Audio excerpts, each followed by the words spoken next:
Once upon a time, the infamous rover Reynardo plundered the floating isles. Then his mother called him to her deathbed. "Swear to me that you won't die on the gallows," she rasped. Reluctantly, he swore. And he whiled away his days at home with music, cards, and wine. But the Emperor had changed. He'd been good once, a shy, almost humble toad. He'd built universities. Then people started whispering about mass graves in the woods, midnight rituals, victims screaming. The Imperial Ravens would round up entire villages, and no one ever returned. The Ravens had come to Ubar scouting for ancient books said to be of great power. But the librarians had hidden the books, so they'd burnt the librarians. The citizens, outraged, had driven them off. The Ravens had come back with dropships. The kid had fled with one of those books. He was brave and dumb and wanted to join the rebellion. And Reynardo had promised his mother he'd protect him.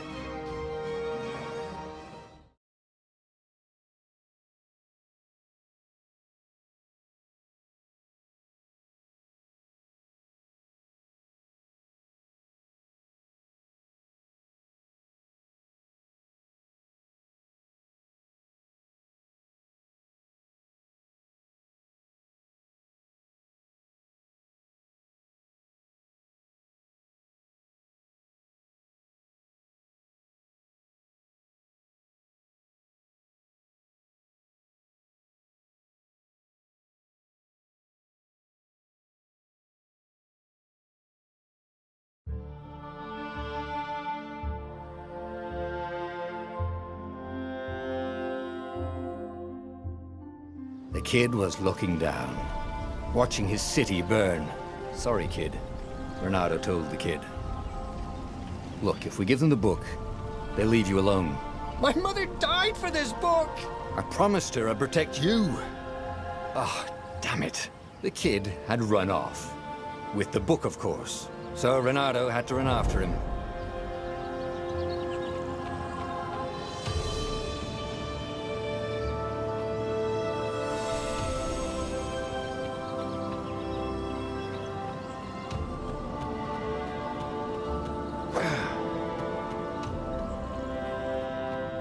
The two ravens were staring at the kid like he was their dinner, which probably was what was in their tiny brains.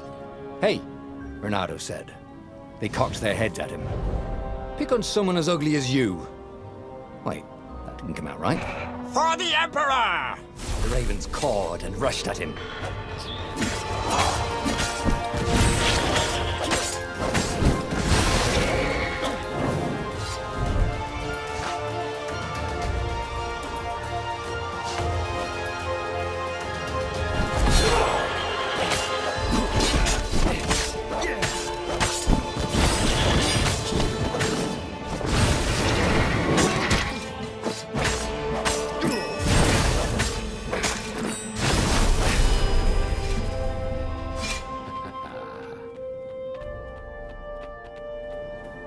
A dropship flew overhead.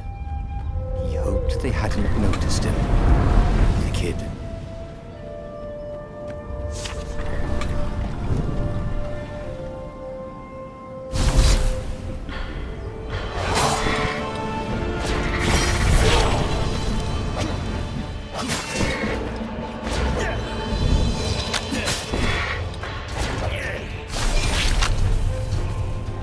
Oh, right. The Gate of Heroes. Someone's idea of a joke, making the Skyship Docks a gated community. You needed a hero's sword to open it.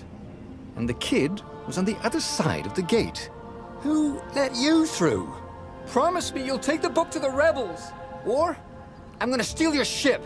I'm not taking that damn book anywhere, and neither are you.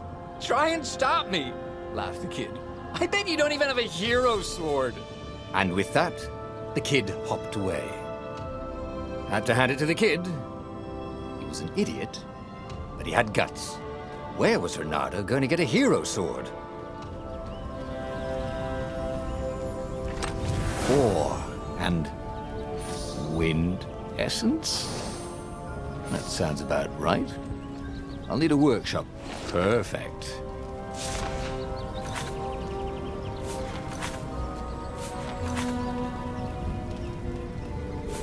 A hero sword. QED.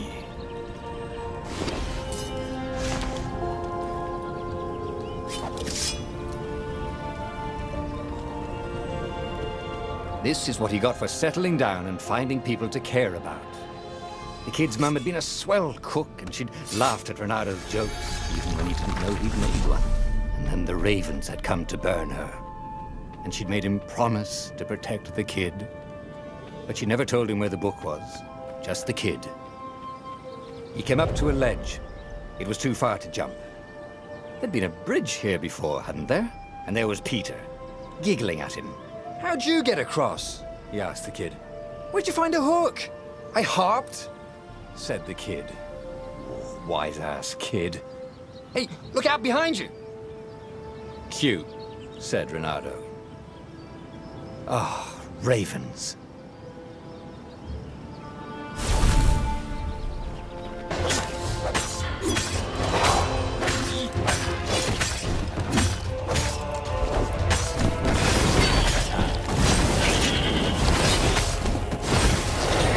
It was time to talk some sense into the kid. Just hook his way across the ledge and chase the kid down. Thing was, he hadn't used his hook since he'd retired. Damn it. Maybe if he meditated at that altar there, he'd remember his old skills.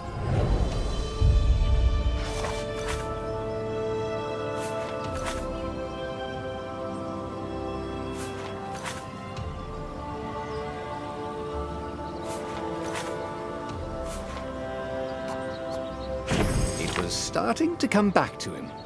Something you never completely forgot, like how to freeze time when attacking. The more he fought, the more he'd probably remember.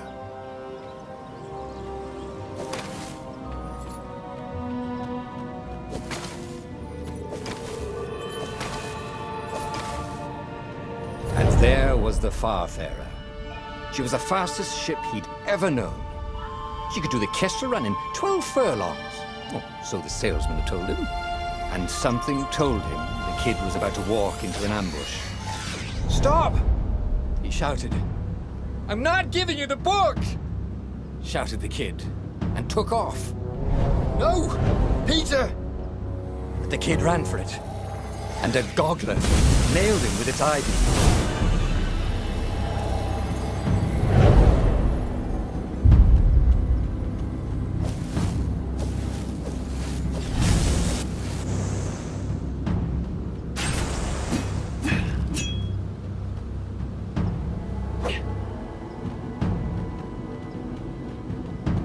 The book was unburned.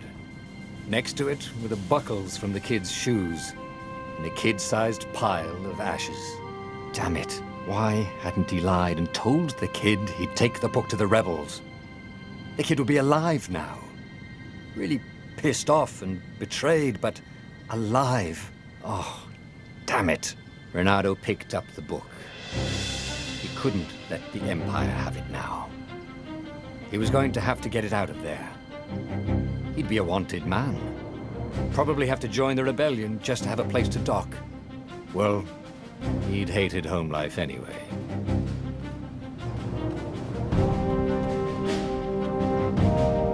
What was the big deal about this book anyway? Maybe he should open it and find out.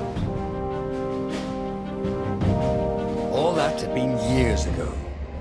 How many? The war was a blur. And now 3 Raven scout ships were chasing him. "Where are you running, rebel?" cawed the Raven captain over the loud hailer. Renado could see them cranking up their catapults. "Just going out for milk?" Renado yelled back. "Where can you run?"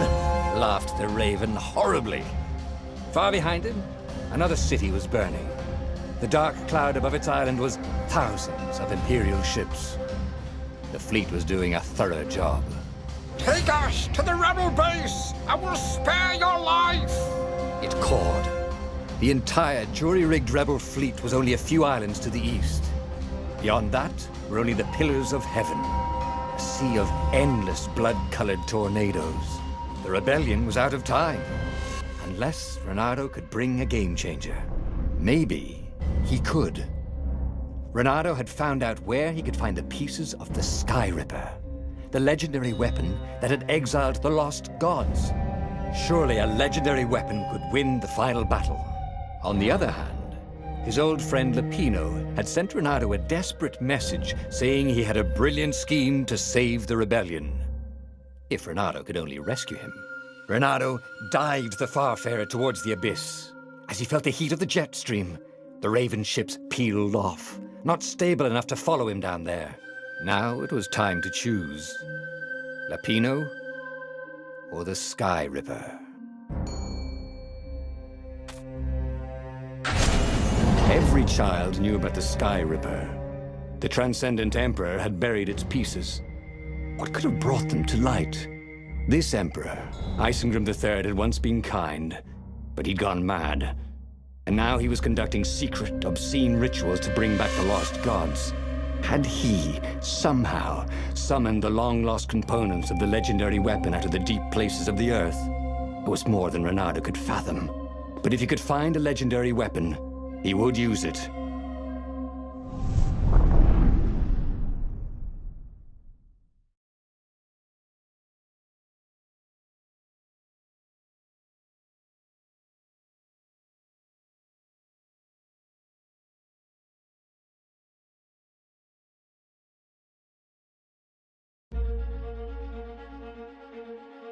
As he set foot on the island, Reynardo could not help but feel a tinge of guilt. He'd left Lapino behind. He hoped the Mad Rabbit had somehow escaped the Ravens. He hoped they hadn't eaten him. If they had, he hoped they hadn't eaten him alive. Why had he chosen the Sky Ripper?